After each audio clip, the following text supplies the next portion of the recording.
Hello, everyone. Welcome to the Horror Room. I'm Travis Bruce, and today I'm doing a horror author spotlight. I have Mark Allen here today with us, and he has a brand new book that's coming out October 6th, and that book is called Just Before Dawn. Mark, how you doing today, my friend? I'm doing well, Travis. Thank you for having me on. Thank you for coming on. So, tell us a little bit about Just Before Dawn. Just Before Dawn is a sequel to my debut novel from 2017 called Nocturnal. Just Before Dawn deals with a vampire who lives in San Diego, California, and he gets pulled into a police investigation, helping out a police investigation because there's a serial killer who is stalking his victims in San Diego's vampire goth club scene. And he's leaving these corpses all over the place, and the kills mimic vampirism. There's two little punctures on the neck, and other than some blood on their body, their blood has been drained and it can't be found. It's not anywhere near the bodies, right? And it was really kind of freaking the cops out. And they've worked with the vampire before in the first book that I wrote. They had worked with him before. So they go to him with this, and at even though it's his one of the police is his great grandson, he is, let's just say, he's reluctant to involve himself in the affairs of man because part of his survival is dependent upon his anonymity, keeping a low profile. Mm-hmm. And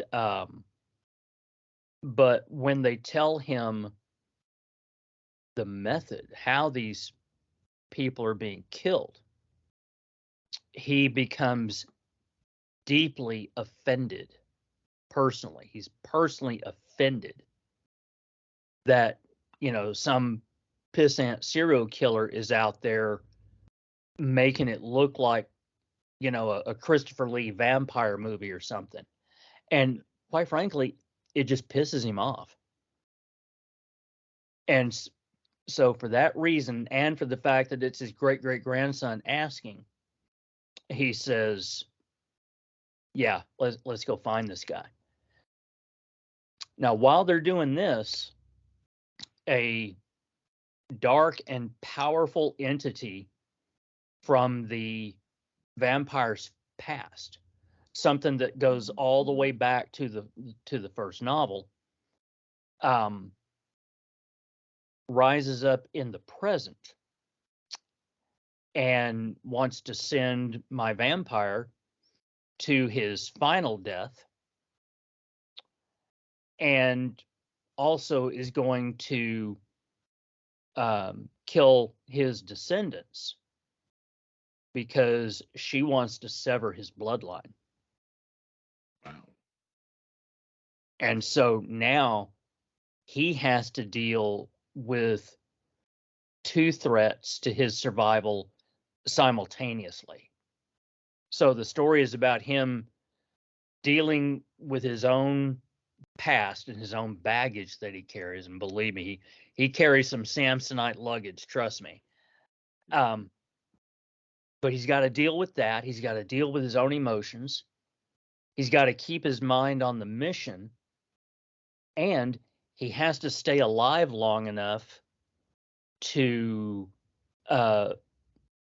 face down and defeat both of these threats to his and his family's existence.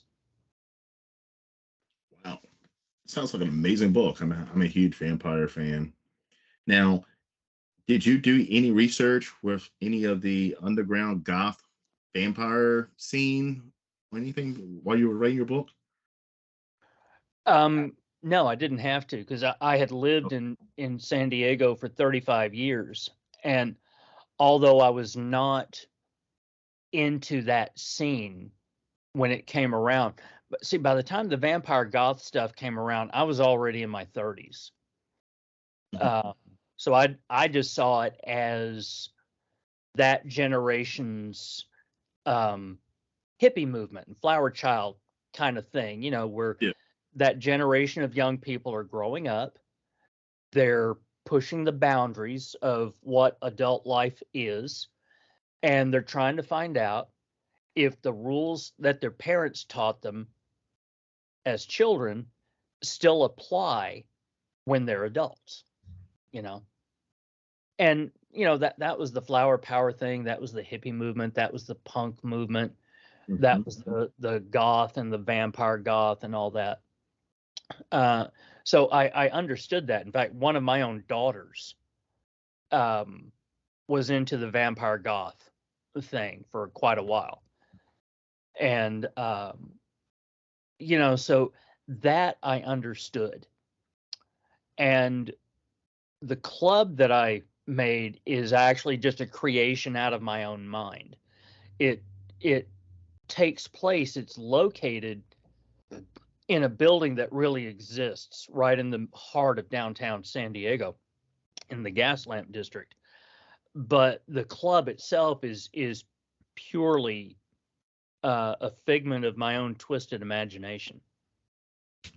So where do you get your inspiration for your imagination? Where do you get inspiration, like for instance, for your new book? Where did your inspiration come from? Where did you? Well, for the new book, there wasn't honestly for the new book there wasn't that much inspiration involved at the beginning. After I had written Nocturnal, I thought Nocturnal was a standalone. I thought I was done. And I moved on to a book where I was going to rewrite the werewolf mythos and come at it from a different angle, which I did. And that book is called Blood Red Moon, and it is out now. Um, the thing was, whenever I'd go out in public and people knew me, if I was ever at a talk or at a book reading, or if I was selling books, people who had read me, they were coming up and saying, "Well, yeah, in Nocturnal, what happened next?" Man, I don't know. I just wrote the book. And they're like, "Man, you need to write a sequel." And other people were coming, well, when's the sequel coming out? When's the next one coming out? When's the next one coming out? And after a while, it started to, you know, dawn on me that maybe I needed to visit with these characters some more. So I went back to the first book, went through it real fast just to get the mood and the tone and the atmosphere. Um, I love horror, but I also love film noir. Mhm. So I wanted to get that film noir feel, and then plug my own personal brand of horror into it. And so I went to that and I said, okay, which characters survived? And I'm going to pull these people in. Then the question was, okay, what have they been doing the last 5 years, last 6 years, you know? And I had to figure that out. And after that, it was like, okay, what is something that would be so terrible that it would convince a vampire who loathes involving himself in the affairs of man to get past that and once again involve himself in the affairs of man? And a killer mimicking vampirism was what I came up with. And then I went back to the first book, and there's a couple of characters from the first book that are very minor characters in the book. They don't have a lot of pages. And I brought them forward into this novel, and I made them absolutely crucial to the plot. Wow. And once I did that, um, a lot of the rest of it fell into place. Now, in the broader sense of where do I get my ideas, all I have to do is watch the news on television. All I have to do is read a newspaper, listen to a radio, read Yahoo News. There's so much horrific cruelty and barbarity in the world. Um, the inspiration is all around for someone like me to just kind of pluck it out of the air and go, okay, I can use this. Okay, I can do something with this. Oh yeah, I could do something with this too. And that's where it comes from. It's all around me all the time. And you just have to know how to reach out and grab it. And I'm able to reach out and grab it, you know. But yeah, So there's no monster that I could ever create that is more cruel and more vicious and more sadistic than some of the stuff we read about where it's one human being doing something to another one, you know. now, based off what you said, do you think as a society, you think we have became desensitized to violence? Yes, in a way. Um,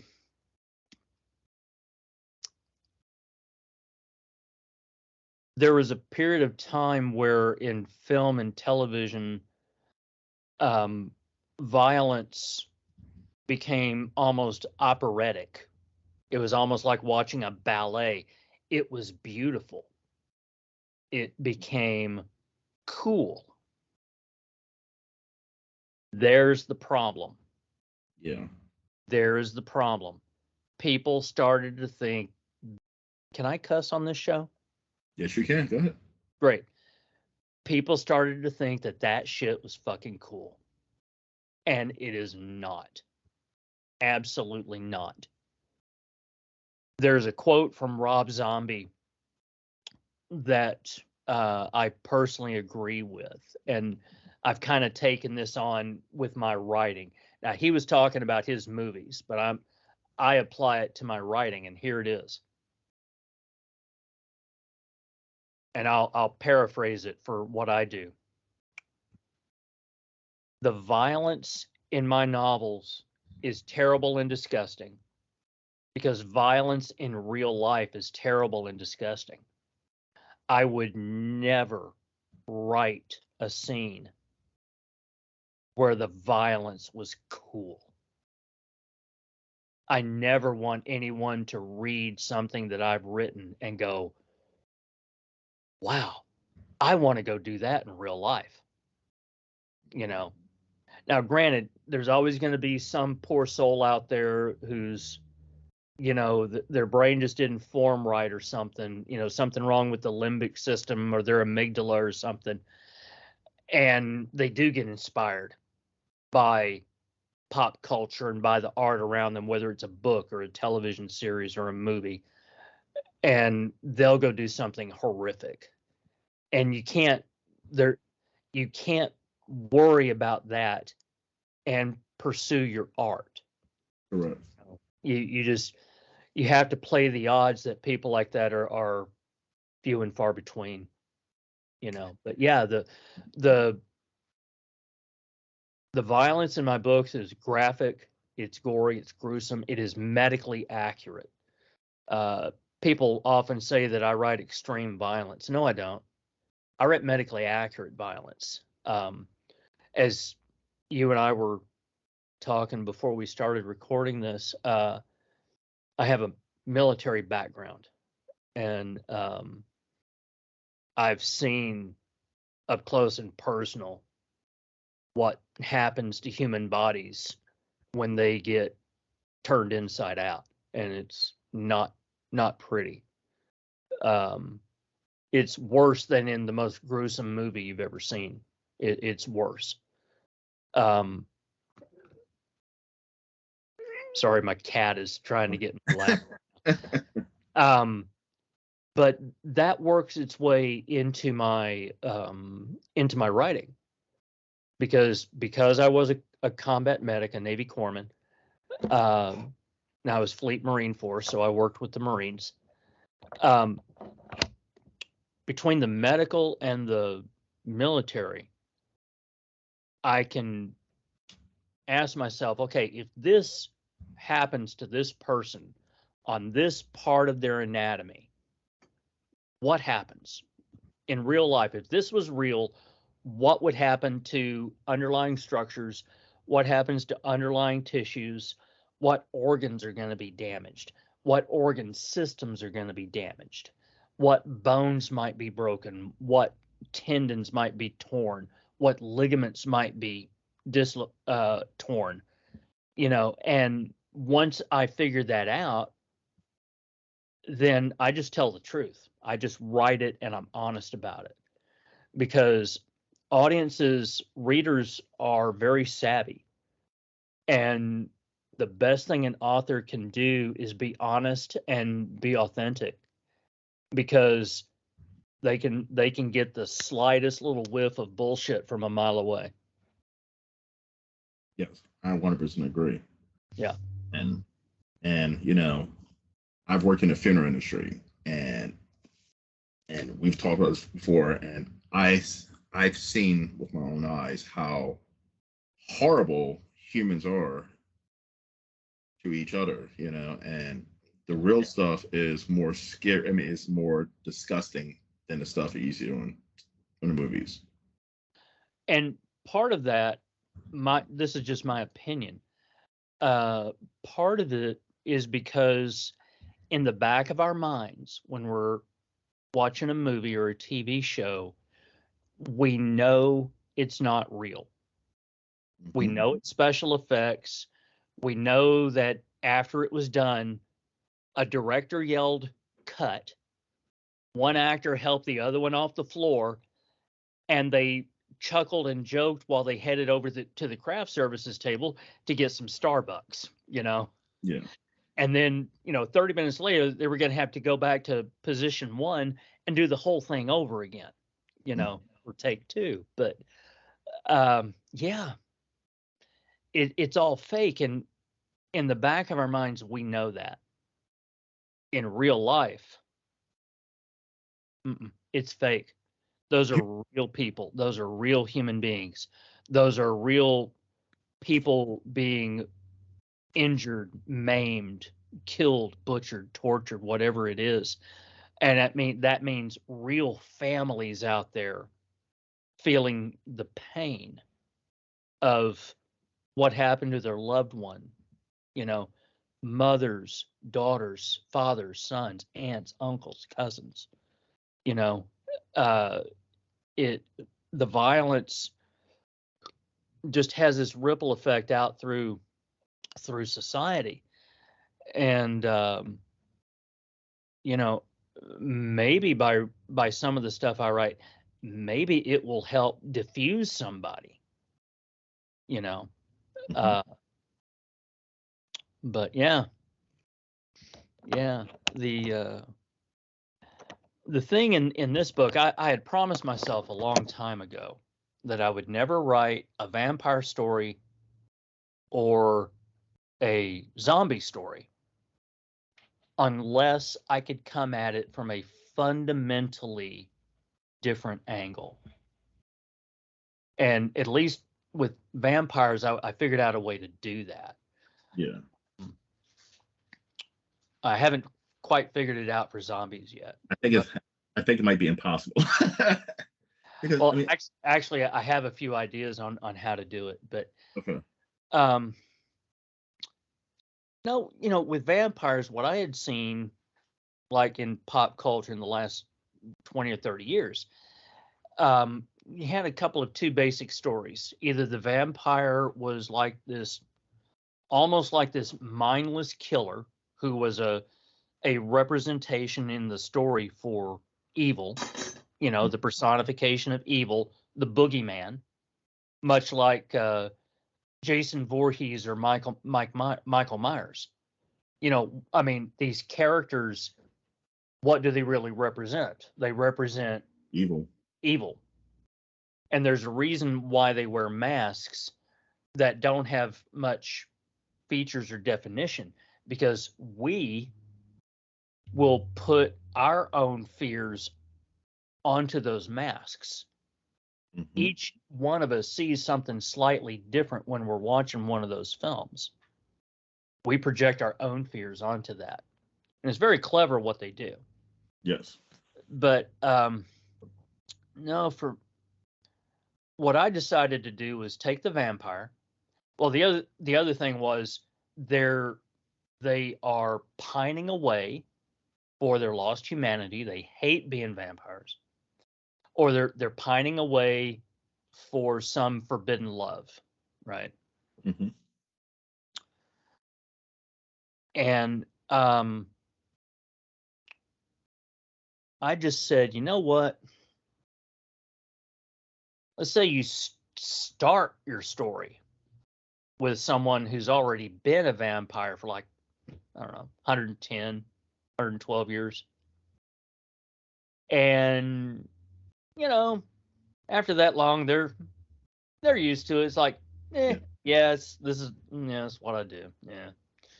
Uh, and that's him. That's my vampire. For him, it is what it is. And he is very old fashioned. He believes that, every action has a consequence, every decision has a consequence. And we, meaning all of us, must face up to the consequences of our actions. That trying to weasel out of it is a coward's way out. And my vampire believes this very strongly. Um, he buys, and I'm not really giving anything away here, but he buys expired bags of blood from the local blood bank for cash. Illegal as hell, but he does it with them, right? Yeah. And he will he'll reanimate at night. He'll stumble into the kitchen, pull a bag of blood out of the fridge. He'll squeeze some blood into a mug. He nukes it to where it's about body temperature.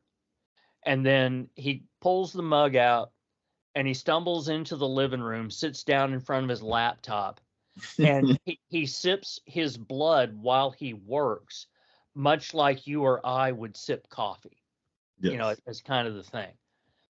Now, because he is a predator and it is his nature, every once in a while he has to scratch that itch and he goes out to hunt.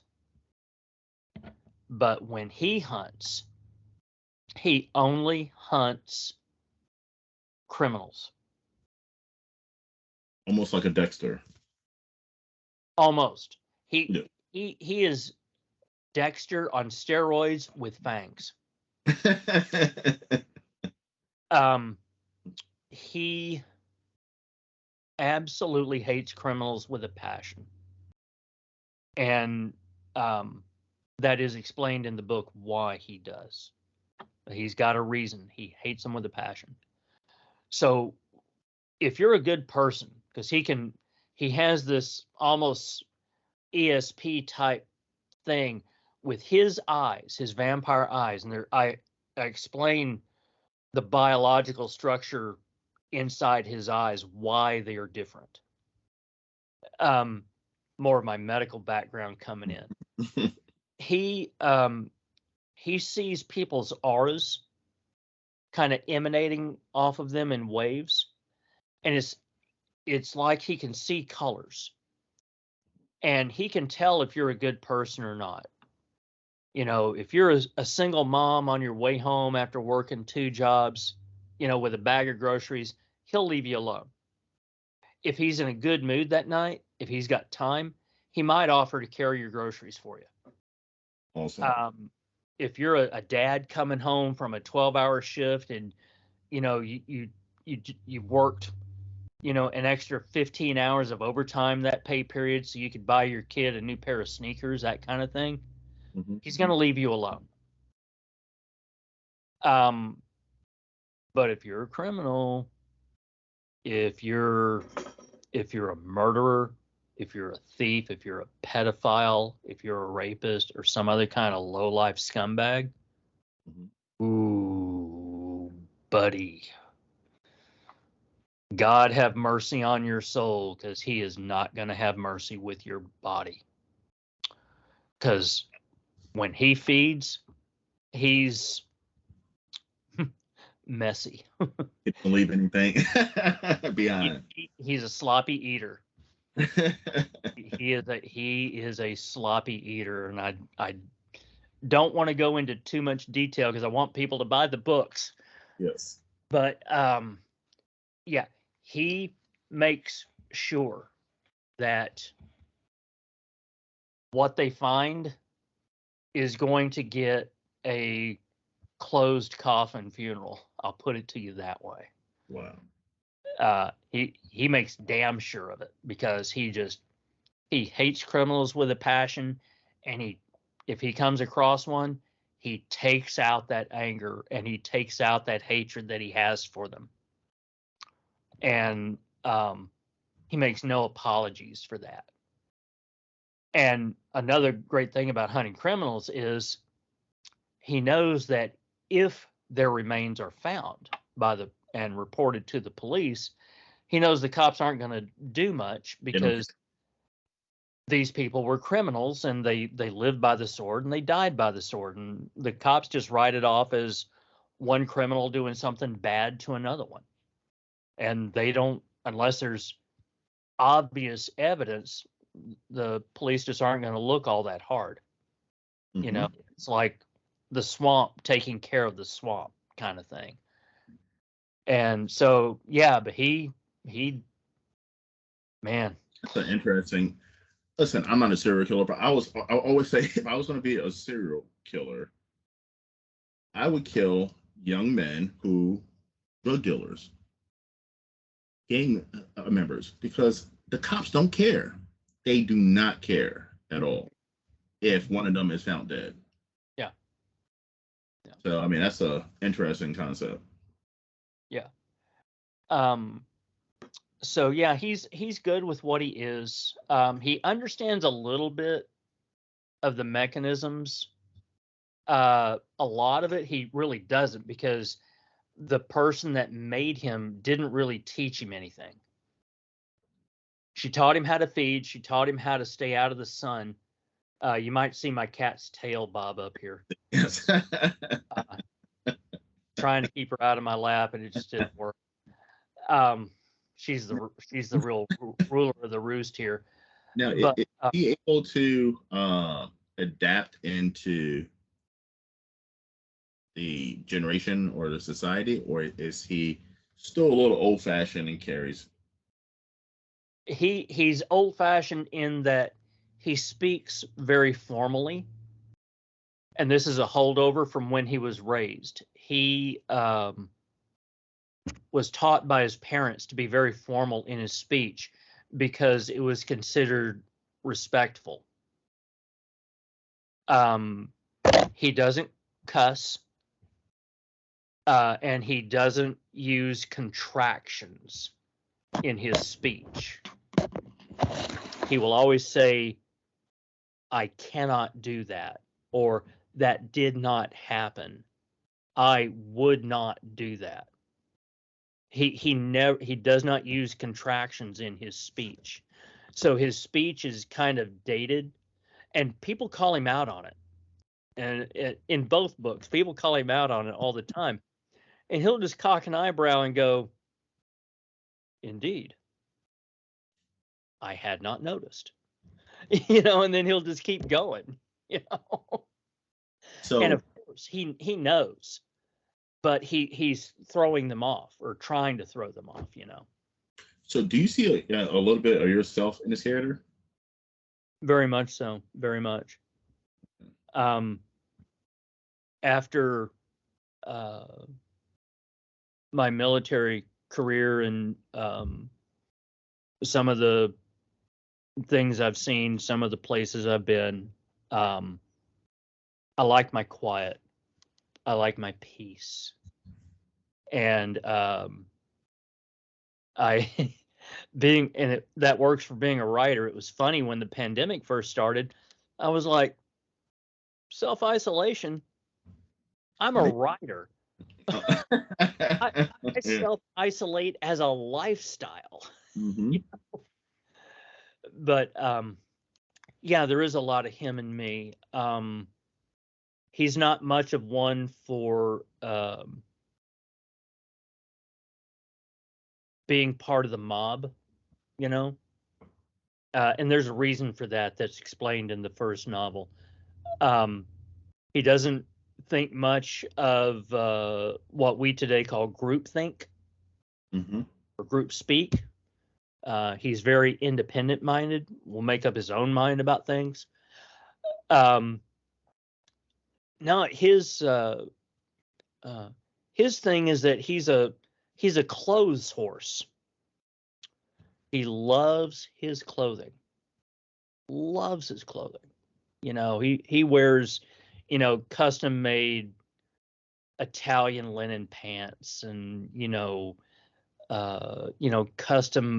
custom leather shoes and $500 imported Scottish sheep's wool turtlenecks and silk t-shirts and bomber jackets that he's had since like the 1940s during World War II, and he loves his clothing because that's the one thing that he can have control over. He can't control what his skin looks like. Now, when he goes out, if he's going to be around a lot of people, like in a club, he has been known to put on foundation so that he doesn't look quite dead. Mm-hmm. I make it a point that he is a walking corpse, and he looks like one. When a person is dead and they don't have any blood left in their body, and my vampire is Caucasian, so his skin goes white, then a little bit grayish, with a kind of a slight yellowish, waxy, almost like paraffin wax texture to the skin.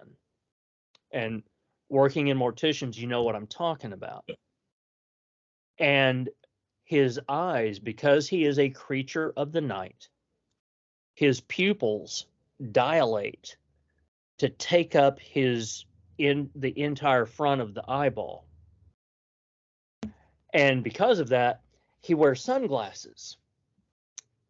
And this is the old song, I wear sunglasses at night. Well, he really does.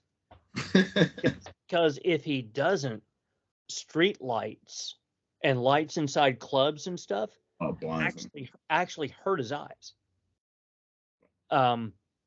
But yeah, he can't control that. He can't control what his skin looks like. Now he doesn't have big fangs.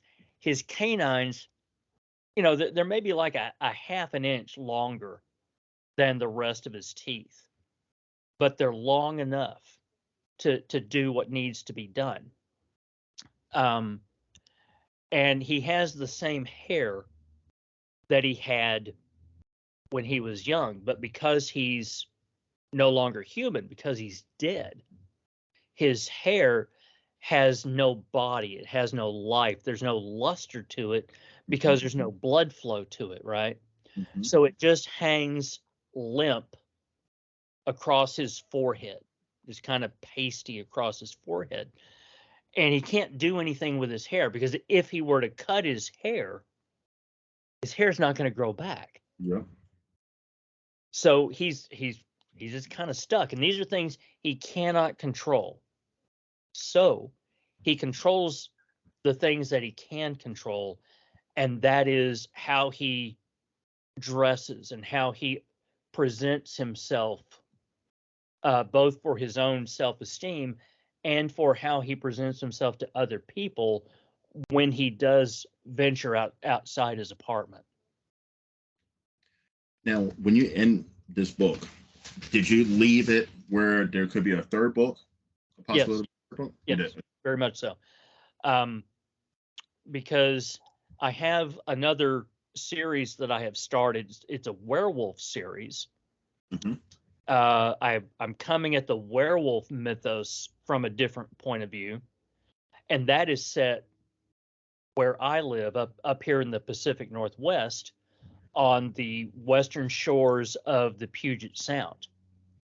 Um, that book, which is called Blood Red Moon, which is a plug for my next book, folks. Um, Blood Red Moon takes place in Kitsap and Pierce counties. So everything from Bremerton, Washington, down to Tacoma on the western shores of the Puget Sound is where all of that takes place. And in fact, some of it takes place in Port Orchard, which is where I live now. Hmm. Um, and the reason I bring that up is because when I finished Just Before Dawn, the book that's coming out October 6th, 2023, people. Yes. I realized that my vampire and my werewolves can exist in the same universe. Oh. And they can be aware of each other. And I dropped some hints in Just Before Dawn that there's all kinds of other creatures out there that the vampire knows about, and the humans don't. Even his own great great grandson doesn't. And when they ask him what else is out there, because I mean, human curiosity, right? Mm-hmm. And he just looks at him and says, "Believe me, you do not want to know. Because if you did, you would never sleep again. I would spare you that anxiety." Wow. Like I said, he speaks very formally, Mm-hmm.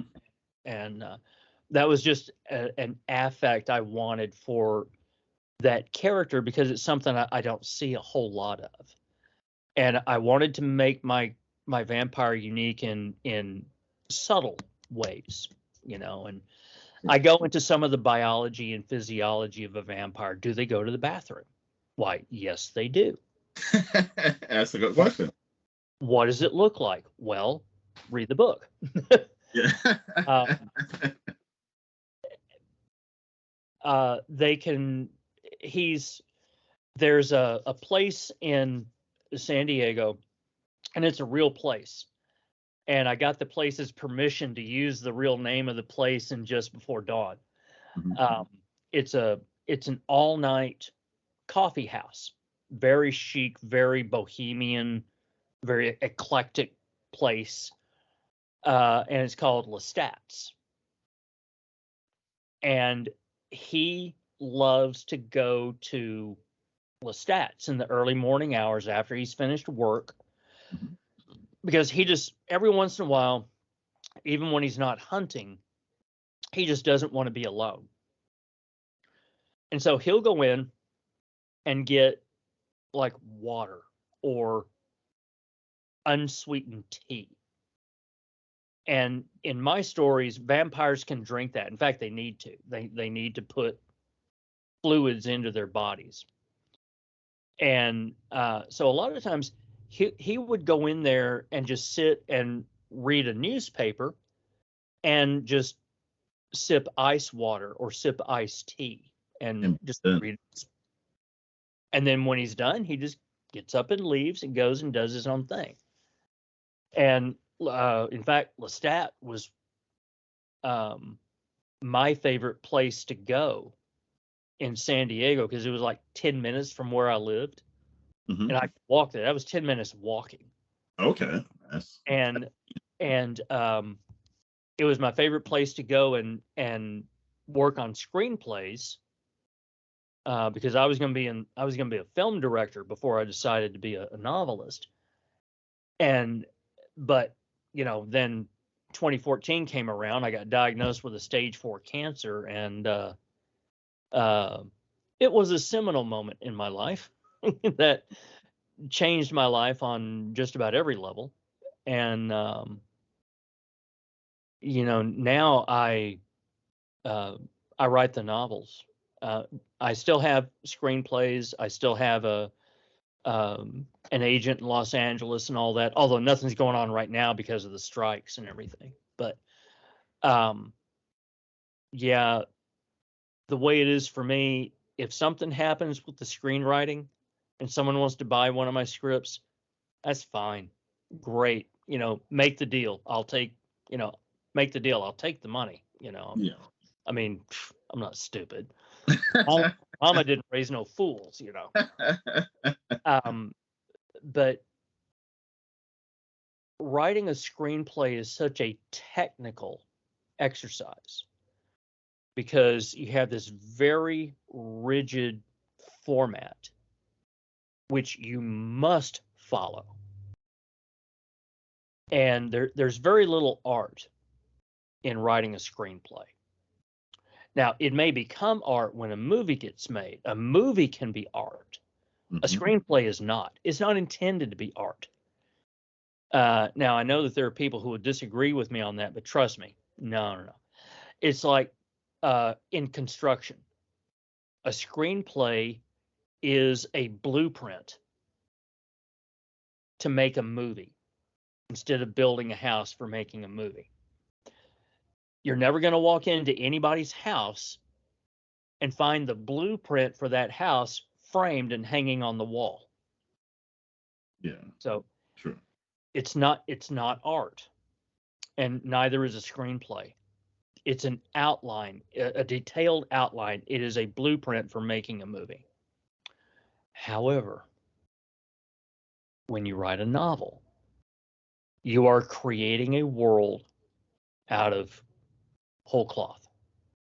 You're everything. You're the writer, you're the producer, you're the director, you're the lighting director, you're the cinematographer, you're the editor, you're the sound effects guy. I mean, you are also every single character in that book.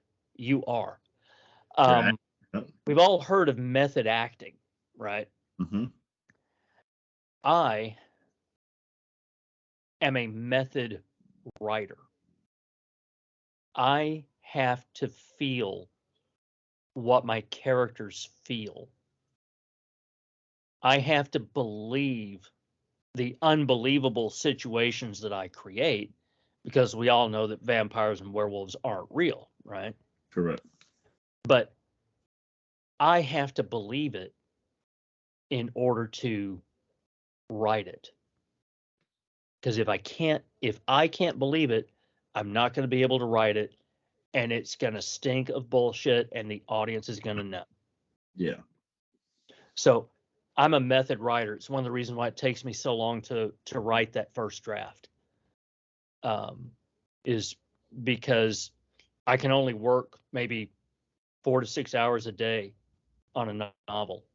And after that, I'm just emotionally exhausted because I go to some really, really dark places with my work. And anyone who's read my work knows, believe me, I go to some dark places.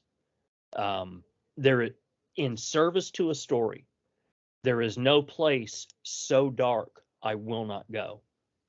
Other than, well, I don't want to do anything about pedophiles or children hurt.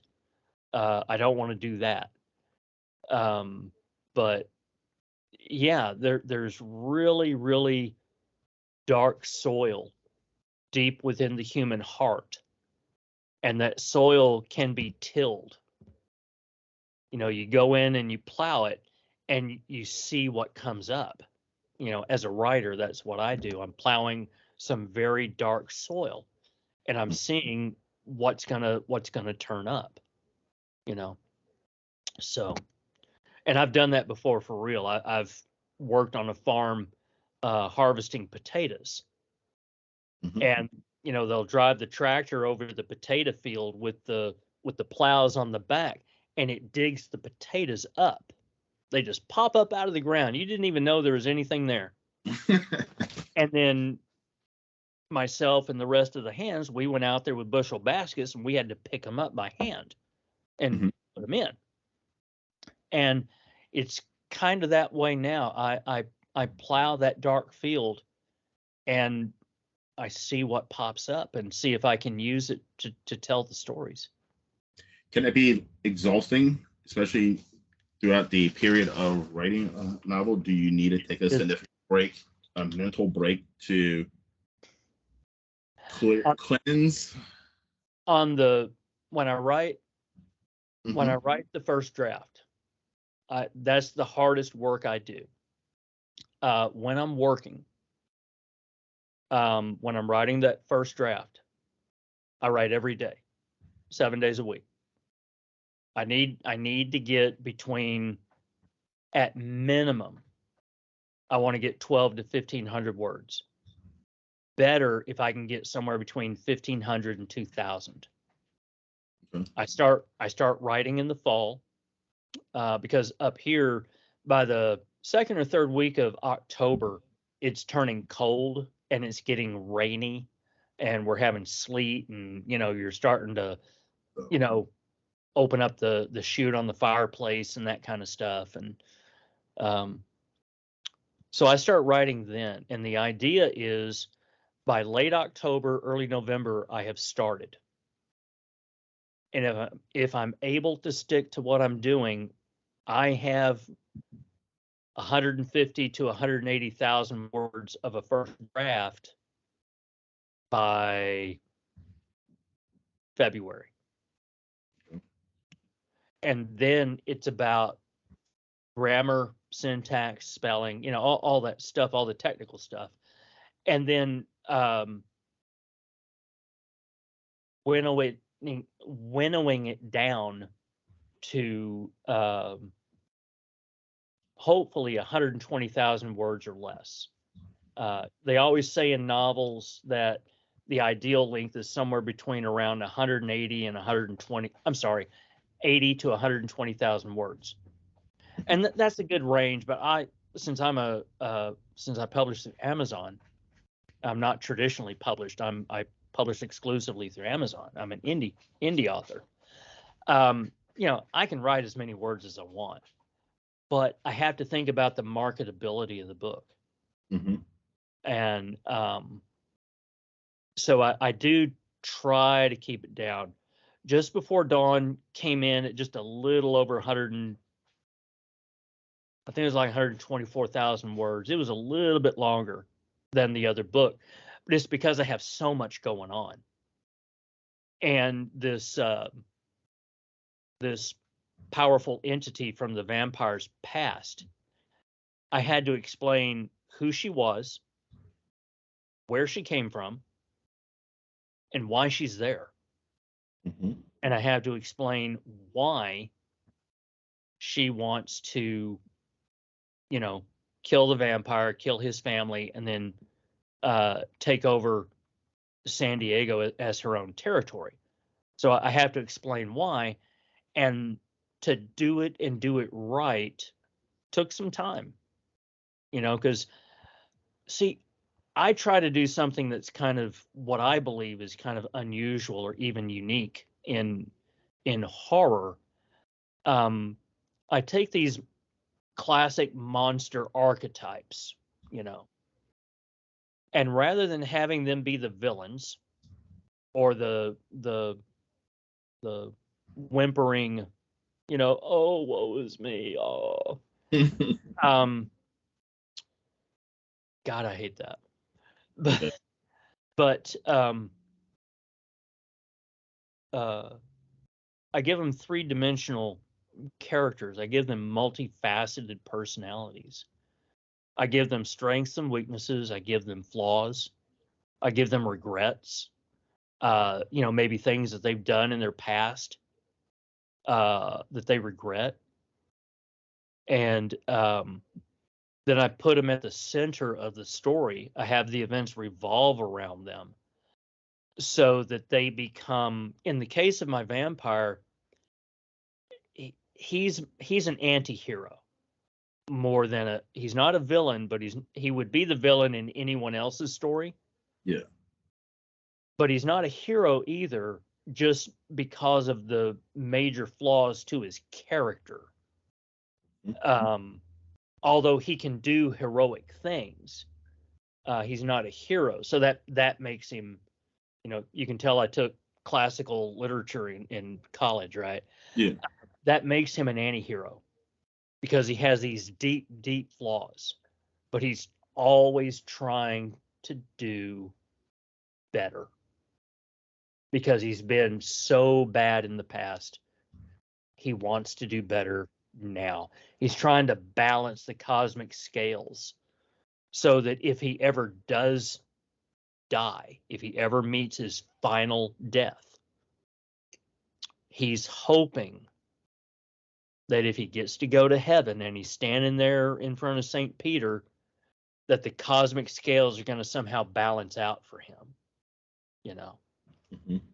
So, but yeah, that's what I do. I try to take these characters and give them new life and come at them from a different angle, a different approach. Because otherwise, I just, if I'm writing the same crap that everyone else is writing, I get bored. Yeah, it's going to be.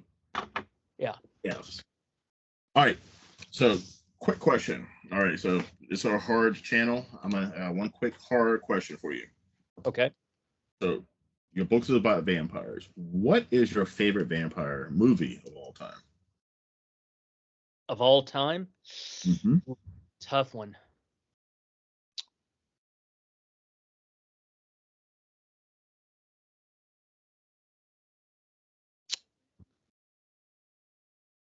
For modern times, I would have to say 30 Days of Night. That is a good one. Yeah, and I'll tell you why. When I was writing Nocturnal, while I was dying of cancer, and luckily did not die, but hey, I was stage 4. I had one foot out the door before I even knew what was going on, literally. But what I loved about that movie, and it influenced me heavily when I wrote Nocturnal, was they made vampires fucking scary again. Mm-hmm. There had been so many riffs on Romeo and Juliet. Twilight comes to mind, which I detested. They did the same thing with the first 2, well, even the first 3 Underworld films. The Forbidden Love, the vampires, and the werewolves. So what do you have there? You have the Montagues and you have the Capulets. Yes, believe it or not, I write horror and I read Shakespeare. Yeah. Even True Blood, the vampire series that was on HBO, it was literally the same thing. Very much. It was entertaining. I loved the show. Don't get me wrong, but it was a vampire soap opera. Yes. But 30 Days of Night comes along after years and years and years of this other stuff.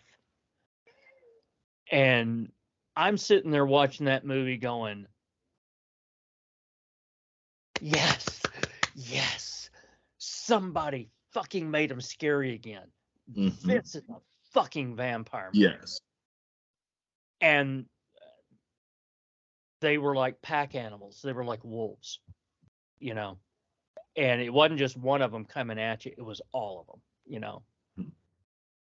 and that was scary to me. So I took that and kind of crystallized it down to a smaller depth and then infused my vampire with that when he comes after you, buddy, ooh, your mama is not getting an open casket funeral for you, because you are going to be jacked up.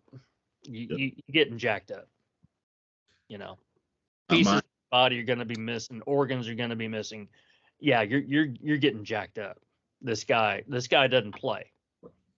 And mine is John. I'm gonna probably get a lot of shit for this, but John Carpenter's Vampires. I love that movie. James Woods was Hmm. a vampire hunter of his group. I love that movie. It was a menacing, nasty vampire in that movie. I Yeah, definitely.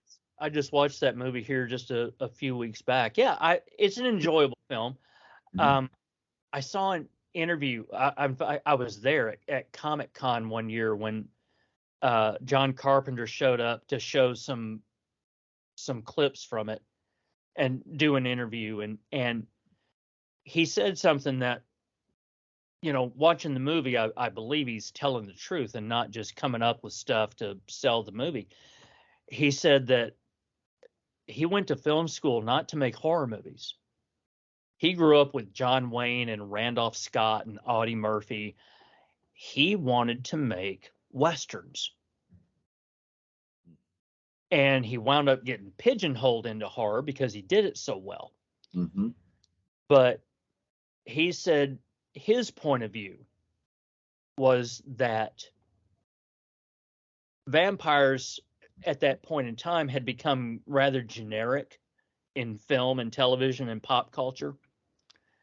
And he had two versions of this screenplay. And he says that he took act one and the first half of act two from one of them. He took the last half of act two and all of act three from the other one and just put them together. And that was the movie he shot. Hmm. And he came at it that this was a modern day Western. I can see that. Yeah. And Jack Crow and the Vampire Hunters, his team, Mm-hmm. they're the cowboys. Jack Crow is the gunslinger. His team are his posse. It's like the Magnificent Seven. Yep. The vampires were the Indians. And that's what he said. And the more I watched that movie, and I've seen it a few times over the years, and I see where he did indeed make that approach with that film. I can definitely. I never heard him say that, but I'm like, listen to you say it. I'm like, wow, that does make sense. Now, when it comes to films of all time, it's a coin toss between Bela Lugosi's Dracula and I say, F.R. Murrow's Nosferatu from 1922. yeah, Just for mood and atmosphere. Uh, just the black and white and just the yes, just adding yes, to it. yeah. And that's one of the things, and I'm not giving anything away here in both of my vampire novels. I love horror, I mean, that's obvious, but Yeah, I love film noir and I love gothic influences. So, the obviously with a vampire, a lot of the books take place at night, and San Diego is a place where, you get dampness, you get rain, you get fog, you get marine layers rolling in off the ocean, condensation beads up on all the exposed surfaces and all that, and there's fog, you know. And so I bring all that in so that it's like if Humphrey Bogart played a vampire, that's what I've written. Well, He just, instead of wearing a trench coat, he's wearing, a $1,000 ensemble because he's wearing Italian leather shoes and custom made creased pinstripe pants, and he's wearing, a $500 Scottish wool sweater imported from Scotland, by the way. Um, he dresses really, really well, and yeah, that's what I did. I asked myself, what if Humphrey Bogart was a vampire? What what would he do? You know, so yeah, I came at it that way because I love the old black and white film noir movies. I have a lot of Humphrey Bogart sitting on my DVD shelf. Um, I've read a lot of the old uh, Dashiell Hammett novels. like the Maltese Falcon and some of his other work and the short stories and all. And Raymond Chandler, who created the detective Philip Marlowe. Mm-hmm. So I've read, I think there's one Philip Marlowe novel that I have not read. And I love all this old hard-boiled detective stuff. I And love that too. yeah, Yeah. so I found ways to bring those influences into my vampire stories, because I always think of my vampire as Humphrey Bogart as a vampire. And it's just, instead of wearing the signature trench coat and fedora, he's wearing custom made and imported clothing because he loves his clothes. That's amazing. So, Mark, where can everyone find you, my friend? I'm all over social media. I'm on LinkedIn. I'm on Instagram. I'm on Twitter. I know technically it's X, but I'm a Luddite. It's always going to be Twitter to me. Stick to that. Yes. And I'm on Facebook. I have a personal page. I have a professional page. And I have pages up for both of the published novels, for Nocturnal and for Blood Red Moon. I have not made a page for Just Before Dawn yet, although that's something I'll be doing in the next couple of weeks. But yeah, I'm all over social media, and I publish exclusively through Amazon. So all my books are available in paperback, Kindle, and Kindle Unlimited on Amazon. Are you a paperback guy or a digital guy? Say again? Are you a paperback guy or a digital guy when it comes to reading? When I sit down to read, Mm-hmm. I read books. I read Okay. paperbacks. My wife loves her Kindle. She loves having a library that she can hold in her hand, you know. And I get it. I've tried reading off her Kindle and I just can't do it. I can't. There's something about the way light is absorbed by paper, Mm-hmm. and there's just something about the tactile sense, the feel of holding, whether it's a paperback or a hardcover. There's just something there that is very special to me. And I understand younger generations that may or may not be so, and that's fine. However someone wants to read, as long as they're reading, Mm-hmm. whether they're reading one of my novels, whether they're reading YA, whether they're reading middle grade, whether they're reading a coloring book. I don't care. I don't care what someone is reading, Mm-hmm. as long as they're reading. And people are not reading anymore, I feel like. No, they are not. Literacy in this country is a real problem that no one wants to talk about. And the reason is, and this is going to sound bad, and God, I hope I don't get canceled for this. It's because no one wants to look at themselves and go, gee, I'm fucking stupid. Yeah. And no one wants to talk about it. I saw statistics just a couple of months back with college graduates, something like 52% of them never read another book after they graduate. I believe it. And it gets worse. For like community college, that was up around 62%. For high school graduate or high school dropout with no further education after that, the numbers were even worse. They were up in the 70s. Wow. And I'm just like, what the hell? But you can look. I see college educated people send me emails and text messages. Mm-hmm. and they don't even use, I don't know what, they don't even use a spell check or whatever. But I have to figure out what the hell they're saying. Yeah, because they don't know how to express themselves clearly with the written word. And you know, if you're not going to college to become an intelligent, literate, well-rounded person who has technical skills like engineering or anything in STEM or whatever, if you're not going to college to be able to enter the workforce and function in society, what are you going to college for? What are you spending all that money on?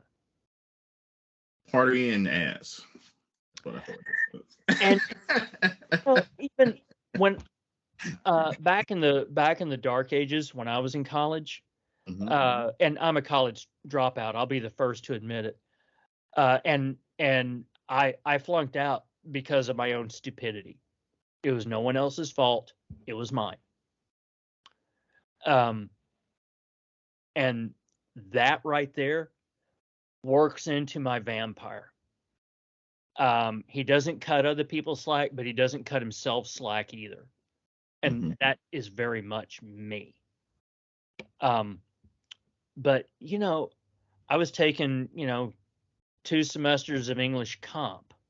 Now I knew how to write, but that helped distill it. And then I took 2 semesters of English lit, learning story structure and the character archetypes and the various you know drama, romance, tragedy, comedy. What are the story elements that make that? You know, and I took all that stuff, and boy, I'm glad I did because look what I do for a living now. but the issue with college is, so this is an issue with college. A lot of people get into college, accepted to college, but they're not reading or writing at a college level. So they have Right. to take all these remedial English classes before they can even get to 101. Yep. Yep. And that's more money. That's more time. That's more time you're spending in college because you have to, and these don't count as credits. These are zero. So you're Yeah. spending all of that money just to learn how to read and write before you can start a college class. Yes. And what it is this gets into some really big societal and political issues that neither one of you or Yeah. I are going to be able to solve tonight.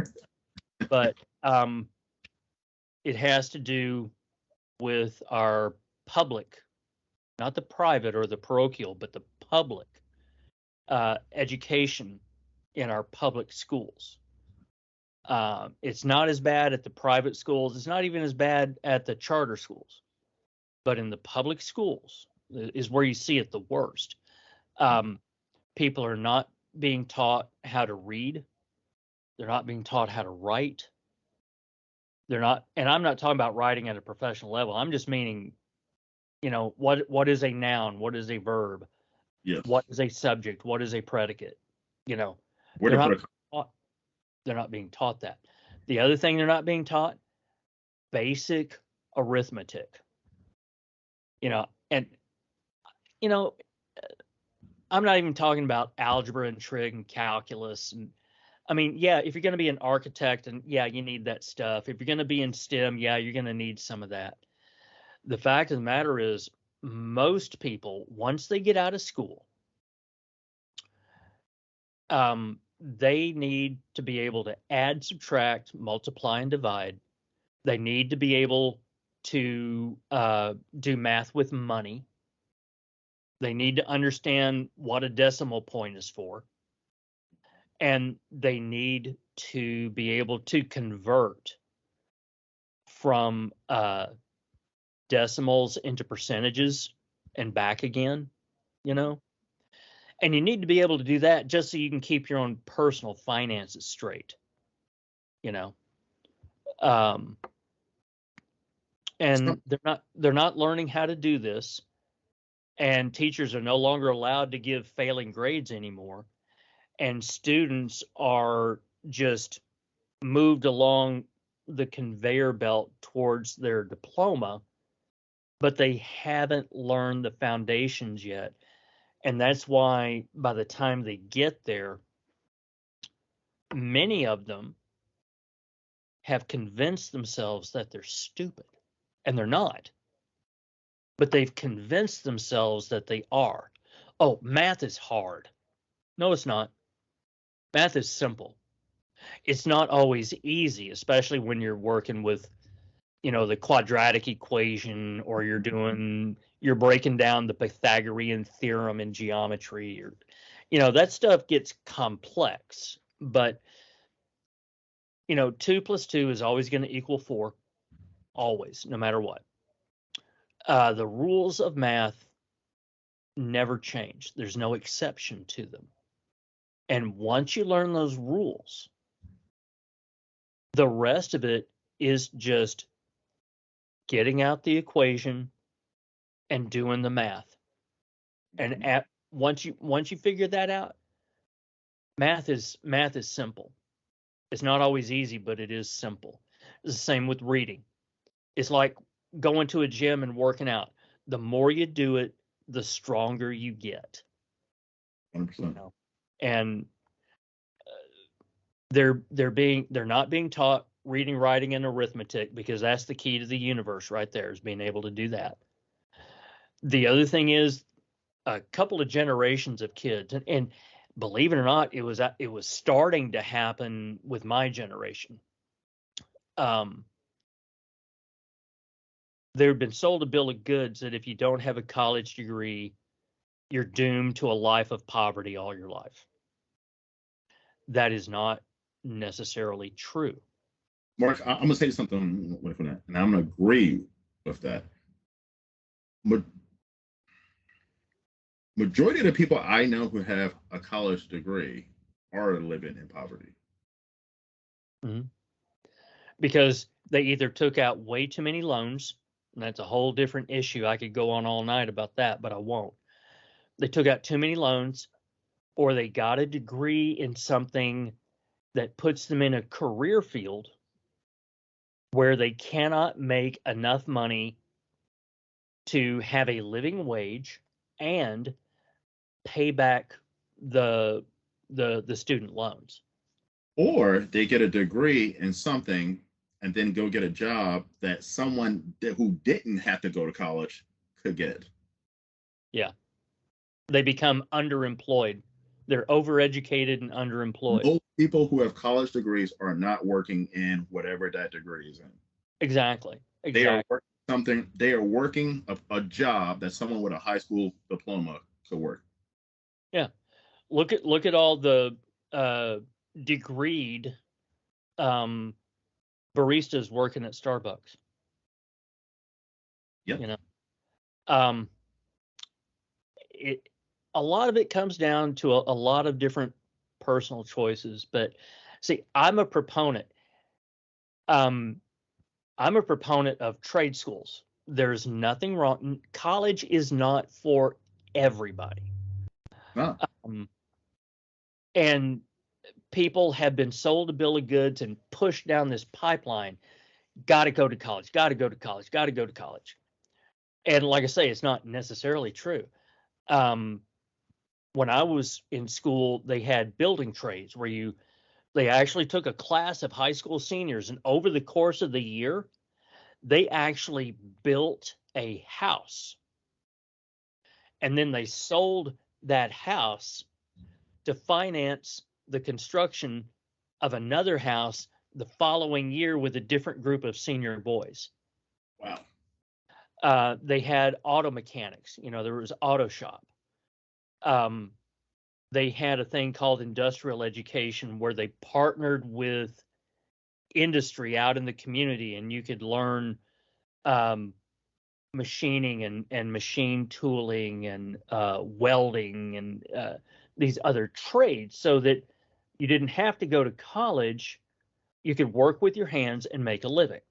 Now, you might come home with burns or cuts or scars on your hands. You might come home with axle grease under your fingernails every night. but you can make a decent living, But the military is always a great option as well. It worked for me.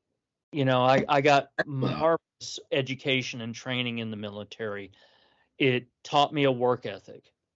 Because, and I was kind of narcissistic when I joined, and the military is a place where you learn how to be a part of something bigger than yourself, and you learn to think of others before you think of your own self. And that was something I did not learn until I was in the military. The military also teaches you how to put your own emotions aside and deal with the task at hand.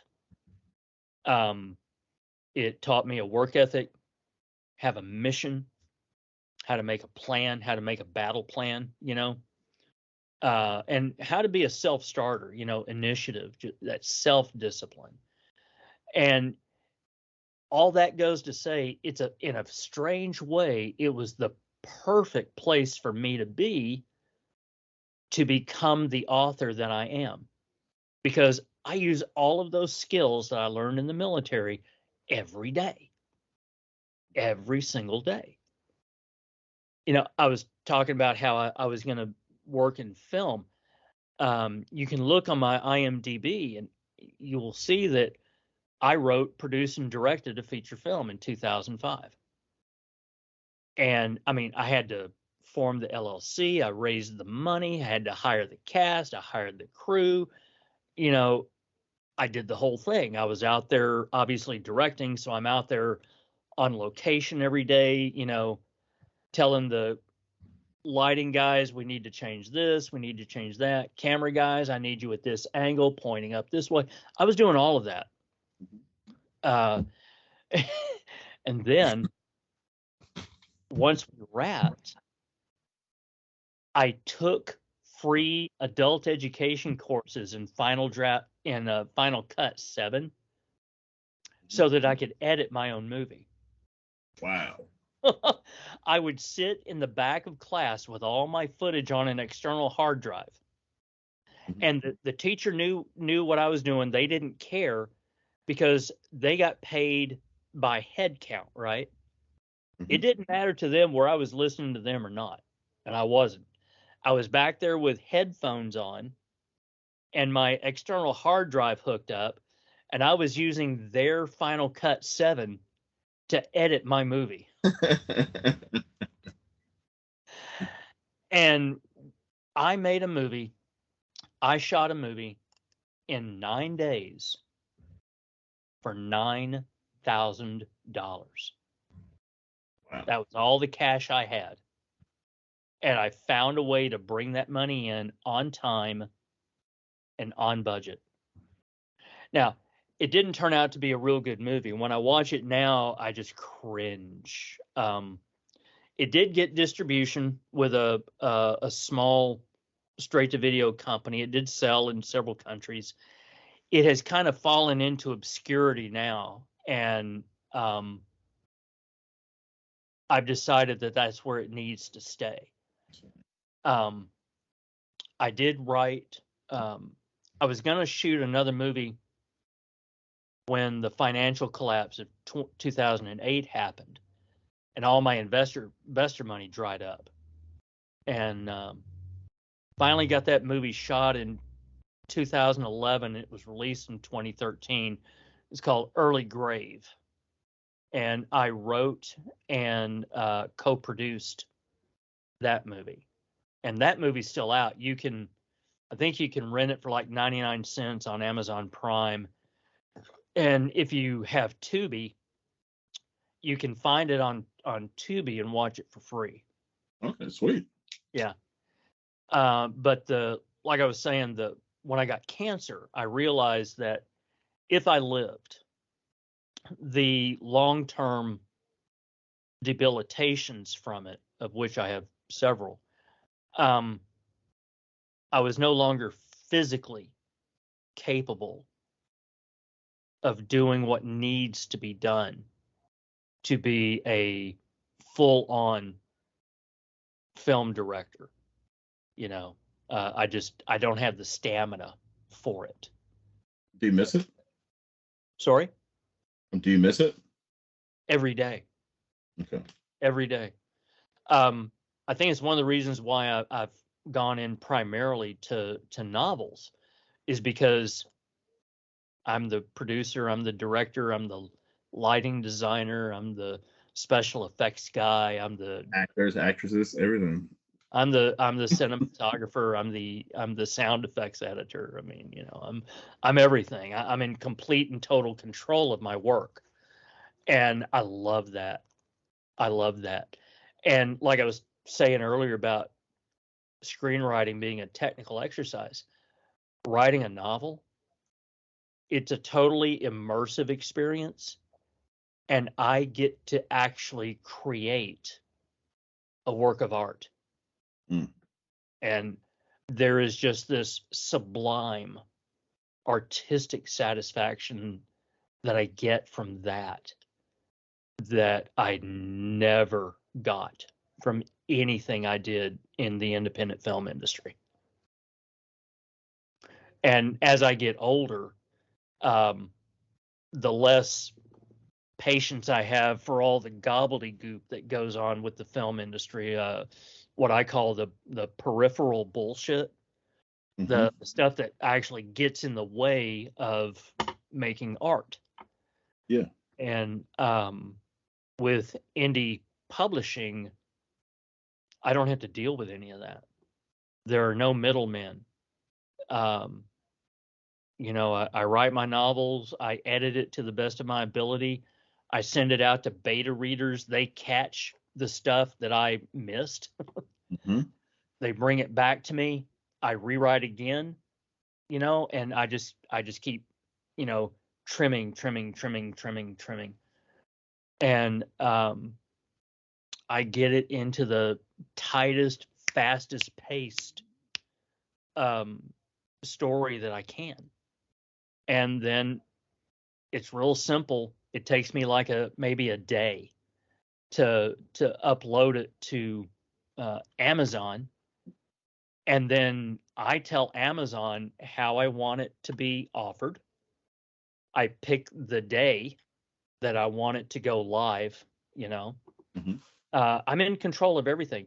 I designed the cover, I designed the spine, the back copy blurb, all I handle all of that. No one gets in the way and says, no, Mark, you can't do that. You need to do this. That doesn't happen. For better or for worse, when you pick up a Mark Allen book, I am solely responsible for everything, both good and bad. I'll take the credit for the good. I'm also man enough that I'll take the blame for the bad. Because it's all me. There's no one that I can shift blame to. It's all me. And I wouldn't want it any other way. Now, can people pre-order? I know the book's coming out October 6th. Is it an option to pre-order? Actually, there will be an option to pre-order. I haven't uploaded it yet. I'm still sending out advanced review copy, and I'm waiting to get some of those reviews back. Okay. So that when I build the page for it, there's a place where you can put blurbs from reviewers. So it's going to be closer to that time. I've never done pre-orders in the past. I think I do want to try it this time around for this one. So book's coming out October 6th. It's like that first Friday in October. I'm probably going to upload it a couple of weeks prior, and I'll be blasting stuff all over social media that pre-orders available, and all that, and I'll let you know. And we both know Michael Joy. Mike Joy, great guy, great guy, and I'll let him know because he's handling my publicity for me. Thank God I have someone that I can outsource the publicity to. Thank God. By the way, Because I'm gonna make a plug like I do for any interview he sends my way. Um, if you're in indie horror, if you're writing a horror book, if you have a horror YouTube channel, you need marketing. You really do. yeah, I'm a sales guy. Marketing is the key. That's the only way you can get your voice out there. That's the only way you can get your name out there. hmm Marketing, marketing, marketing, marketing. I mean, you can sit on all day and put your stuff up on Facebook groups, and no one's going to look at it, and no one's going to like it, and no one's going to comment. Some people will, but you need a machine behind you, yep, especially if you're indie, if you're small times, if you don't, if you're trying to build yourself. And Mike Joy, contact him. My yeah, dude. I'm absolutely. mhm. And I use him in conjunction with my own efforts. My marketing efforts are relentless. Every Wednesday and every Saturday, I do what's called a writer's lift on Twitter. And so I'm not only celebrating other people's books, but I'm also advertising mine in the same process. And on Saturdays, I will also go over to Facebook and I'll plaster stuff all over my pages. And then I go to every writing group that I belong to that allows advertising. And I'll go through it. I'm on like 20 of them. You see me, I And yeah, black. yeah, I'm all over it. And also the great thing about Saturday is if you're a member of the Horror Writers Association, which I am, and I considered it a career milestone to be able to meet their professional qualifications in order to become a member. But on Saturday, HWA members can plug their books or their upcoming books on the Horror Writers Association's Facebook group page. So I always make sure I hit that. Um, and yeah, the marketing. Every once in a while, I'll run a Twitter. I'll boost a post on Twitter. Every once in a while, I will boost one of my marketing ads on Facebook, and I send out press releases and stuff to like the my hometown newspaper and every newspaper within about a 60-mile radius.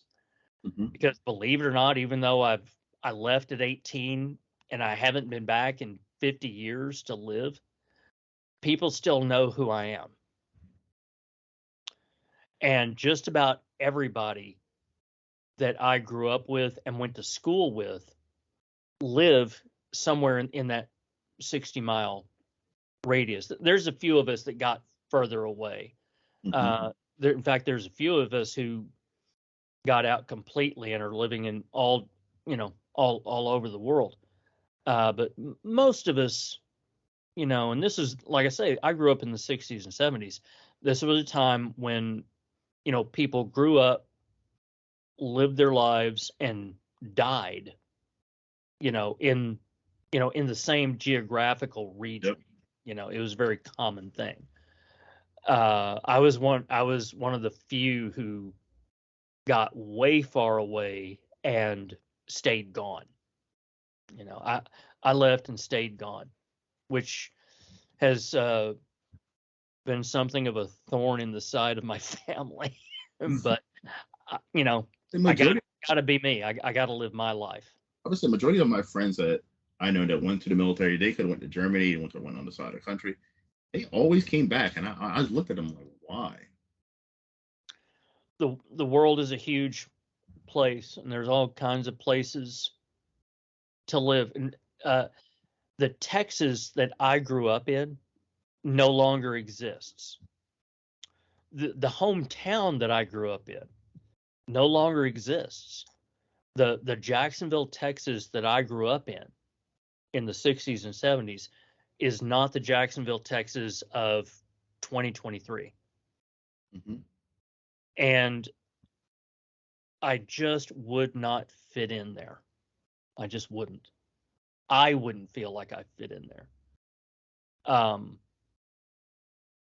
like where I am. I like the Pacific Northwest. I like the weather.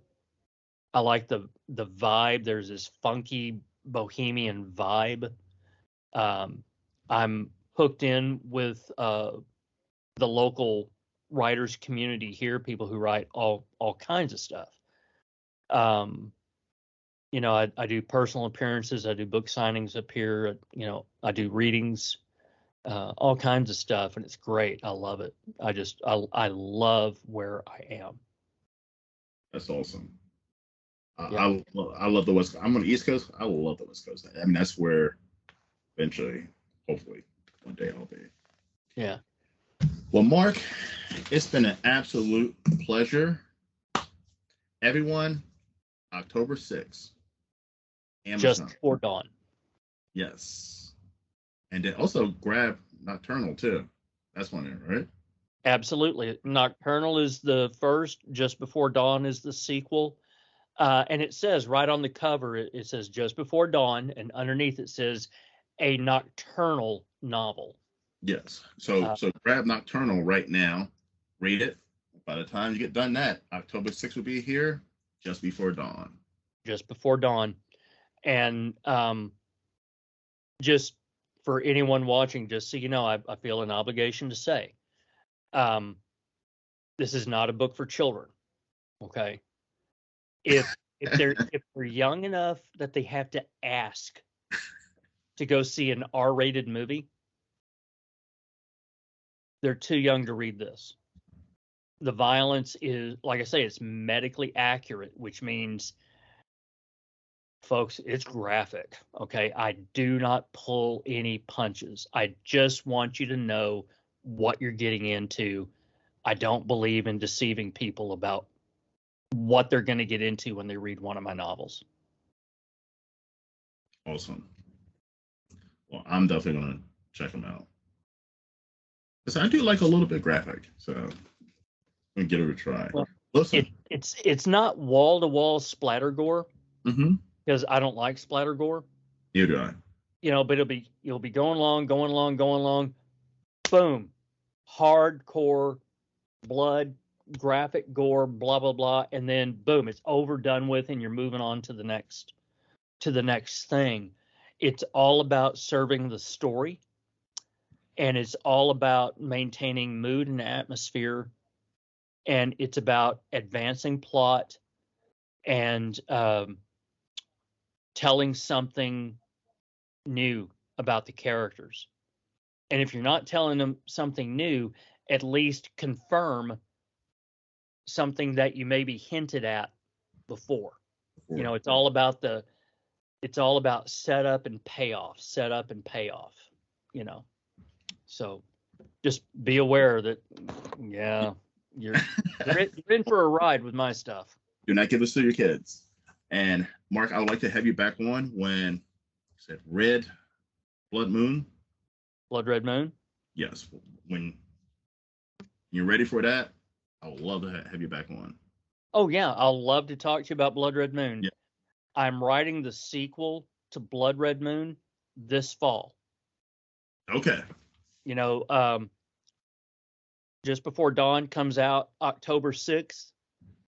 By November 1st, I'm working on the rough draft of the sequel to Blood Red Moon.